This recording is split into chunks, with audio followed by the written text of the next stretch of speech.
Bonjour. Alors maintenant on va passer question 2, la détermination des équations horaires des vitesses Vx et Vy. Alors on va utiliser les équations différentielles déjà trouvées. On va commencer par l'utilisation de l'équation différentielle vérifiée par la vitesse. Alors déjà trouvé que dvx sur dt est égal à 0 et dvy sur dt est égal à moins j. Ok. Alors dvx sur dt est égal à 0, c'est-à-dire quoi? C'est-à-dire vx par primitive ou bien par l'intégrale, vx de t est égal, une constante, ok? Cette constante est égale à quoi? La valeur de vx à l'instant t est égale à 0. Alors est égal à vx est égal à 0, ok? Dvx sur dt est égal à 0, c'est-à-dire la dérivée de vx est égale à 0. Ça, c'est-à-dire que Vx est une constante. Et cette constante représente la valeur de Vx à l'instant t est égal à 0. Alors Vx de t est égal à Vx 0. Ok? Dvy sur dt, la dérivée de Vy sur dt est égale constante, moins g, c'est-à-dire moins 9,8. Ok? Alors dvy sur dt est égal à moins g. La dérivée de Vy sur dt, la dérivée de Vy est égale à constante par intégrale ou bien le primitif de moins g est une équation affine. Alors moins g t plus une constante. On dit 1, on dit 2. Cette constante est égale à quoi? C'est la valeur de Vx à l'instant t est égale à 0. Alors gt plus Vy 0. Ok? Déjà,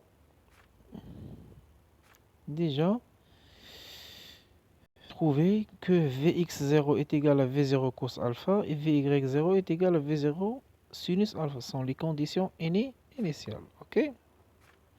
Alors, à l'instant t est égal à 0, on a Vx0 est égal à V0 cos alpha et Vy0 est égal à V0 sinus alpha.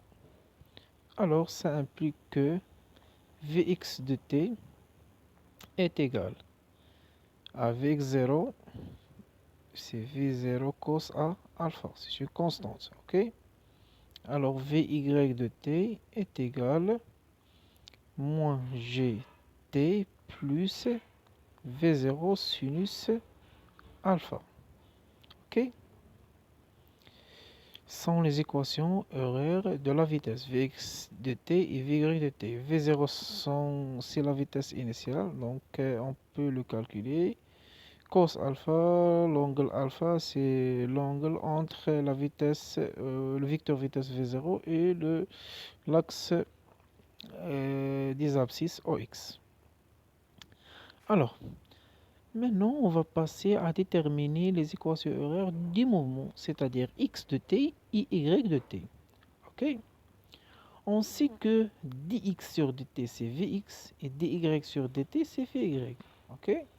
Alors, ça implique que dx sur dt est égal à vx et vx, déjà trouvé que vx est égal à v0 cos alpha et dy sur dt est égal à vy. Alors vy déjà trouvé que est égal à moins gt plus v0 sinus alpha. Ok?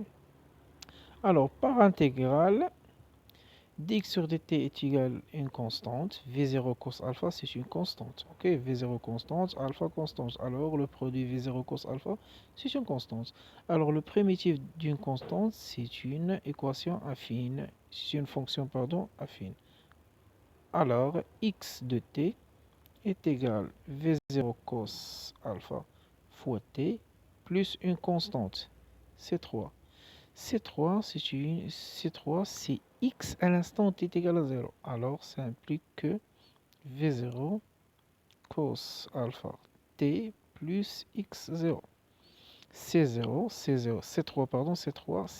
c'est la valeur de x à l'instant t est égal à 0. Ok?